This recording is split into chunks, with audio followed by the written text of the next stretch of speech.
ये जो बात की सही बुखारी में जो मौलाना साहब ने हदीस पेश की कि नबी इस्लाम से जब पूछा गया सबसे बढ़कर महबूब कौन था, तो सबसे बढ़कर महबूब बीवी से भी पूछ लें। सईदा आयशा के बारे में अल मुस्तदरक लिल हाकिम के अंदर हदीस मौजूद है।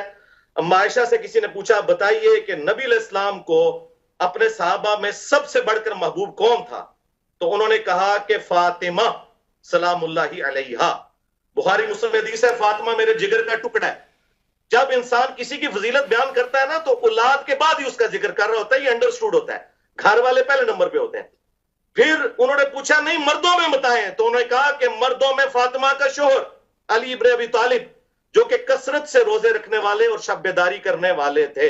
अल्हम्दुलिल्लाह, ये मेरी मां ने बयान किया है, सलामुल्लाहि अलैहा। तो ये सारे फजाइल हैं, लेकिन हमें देखना चाहिए कि जब अहलुल बैत की बात हो तो हम स्पेसिफिकली अपनी गुफ्तगू को उस पर रखें और दूसरी तरफ ना हम चल पड़े।